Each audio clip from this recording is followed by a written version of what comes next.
আমার টেবিলের সামনে এখানে প্রাণের কোম্পানি রাখা, যেই প্রাণ আল্লাহর নবীকে অস্বীকার যারা করবে, শেষ নবী হিসাবে অস্বীকার যারা করবে, তাদেরকে ফান্ড করে, তাদেরকে টাকা দেয়, তাদেরকে লালন করে, তাদেরকে পালন করে। আর আমি খতমে নবুয়তের কথা বলছি, আমার টেবিলের পাশে এই প্রাণের কোম্পানি রাখা, আমার টেবিলের পাশে এই প্রাণের কোম্পানি রাখা।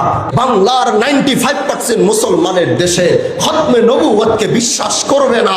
তারা আবার আমাদের মতো দাড়ি নিয়ে, আমাদের মতো পাগড়ি নিয়ে, আমাদের মতো টুপি নিয়ে তারা চলবে। এটা ভারতে সম্ভব, কিন্তু এটা বাংলাদেশে সম্ভব না। এটা দিল্লিতে সম্ভব, এটা ঢাকায় সম্ভব না।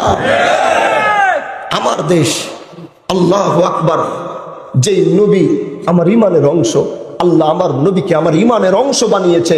আমি যদি বলি আমি ঈসাকে মেনেছি, মুহাম্মদকে মানিনি, আমার ইমান থাকবে না। আমি যদি বলি আমি মুহাম্মদকে মেনেছি, হযরতে মূসাকে মানিনি, আমার ইমান থাকবে না। কারণ আমানতু বিল্লাহি ওয়া মালাইকাতিহি ওয়া কুতুবিহি ওয়া রুসুলি, আসমান থেকে যত কিতাব এসেছে এবং যত পয়গম্বর পৃথিবীতে আগমন করেছে, সব নবীর উপরে ঈমান আনতে হবে।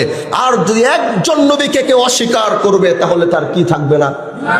আওয়াজ করে বলেন, তার কি থাকবে না? দুই হাত উঠিয়ে বলেন তো আল্লাহু আকবার। আওয়াজটা এখনো বাড়াইতে পারতেছি না। এই যে দেখেন, আমি খতমে নবুয়তের কথা বলছি। আমার টেবিলের সামনে দেখেন প্রাণের কোম্পানি রাখা, দেখেছেন? আমি এখানে খতমে নবুয়তের কথা বলছি, আমার টেবিলের সামনে এখানে প্রাণের কোম্পানি রাখা, যেই প্রাণ আল্লাহর নবীকে অস্বীকার যারা করবে, শেষ নবী হিসাবে অস্বীকার যারা করবে, তাদেরকে ফান্ড করে, তাদেরকে টাকা দেয়, তাদেরকে লালন করে, তাদেরকে পালন করে। আর আমি খতমে নবুয়তের কথা বলছি, আমার টেবিলের পাশে এই প্রাণের কোম্পানি রাখা, আমার টেবিলের পাশে এই প্রাণের কোম্পানি রাখা। এজন্য বলেছি ভাই, প্রাণ এমন জায়গায় পৌঁছিয়েছে, বাংলার কোন জায়গায় তুমি এই কোম্পানি পাবা না।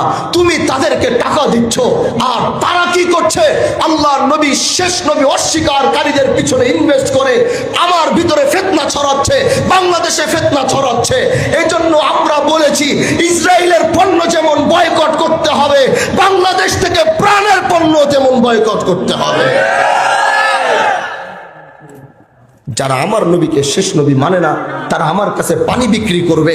যারা আমার নবীকে শেষ নবী মানে না, তারা আমার কাছে বিস্কুট বিক্রি করবে। যারা আমার নবীকে শেষ নবী মানে না, তারা আমার কাছে চিপস বিক্রি করবে। প্রাণের কোম্পানি হিসাব করে দেখেন, বাংলাদেশের এমন কোন প্রোডাক্ট নাই যেটা তাদের ভিতরে পাওয়া যাবে না। হাজার হাজার প্রোডাক্টের পণ্য। এই যে আগামী 15 তারিখ খতমে নবুয়তের ডাক এসেছে, গোটা বাংলাদেশ থেকে খতমে নবুয়তের জন্য আল্লাহর নবীকে যারা অস্বীকার করে, শেষ নবী মানে না, তাদের বিরুদ্ধে এক শেষ পরোয়ানা জারি করাবার জন্য গোটা দেশ থেকে লক্ষ লক্ষ মানুষের সমাগম হবে সরওয়ার দিতে। কিন্তু আমি যারা এই সরওয়ার দিতে প্রোগ্রাম করবে, তাদের উদ্দেশ্যে একটা কথা শুধু বলতে চাই, শুধু বড় বড় প্রোগ্রাম করলেই সীমাবদ্ধ নয়, শুধু লক্ষ লক্ষ মানুষ নিয়ে ঢাকায় জমায়েত করলেই হবে না। আন্দোলন যদি করতে হয়, তাহলে আন্দোলন করার মতো করতে হবে। খতমে নবুয়ত আজ পর্যন্ত স্বাধীনতার 55 বছর পরেও আজও এই আইন কেউ পাশ করতে পারে নাই। এখনই একটা সময় এসে, যদি এই সময় না পারবে, আগামীতে এটা কখনো সম্ভব হবে না। এজন্য আমি বলবো, এবার ঢাকায় সরওয়ার্দী উদ্যানে শুধু লক্ষ লক্ষ মানুষকে জমায়েত করে জাতীয় টেলিভিশন গুলোকে সামনে নিয়ে গরম গরম বক্তৃতা দিয়েই যেন শেষ না হয়। এবারের সংগ্রাম আর এবারের আন্দোলনটা যেন এমন হয়, সরওয়ার্দী উদ্যান থেকে এদেশের তৌহিদি জনতারা তাদের মনের তৃপ্তি নিয়ে যেন বাড়িতে ফিরতে পারে, এরকম ব্যবস্থা করতে হবে। না হলে এই মানুষগুলোকে ওইখানে নিয়ে কষ্ট দিয়ে কোনো লাভ নাই। আমি আন্দোলন করলাম, আমি গোটা বাংলাদেশ থেকে আমি 18 কোটি মানুষের ভিতরে 10 কোটি সরওয়ার দিতে নিয়ে গেলাম, জনসভা দেখাইলাম, ঘোষণা আসলো, তারপরে শেষ, সবাই সবার বাড়িতে চলে গেছে, আন্দোলন শেষ, সংগ্রাম শেষ।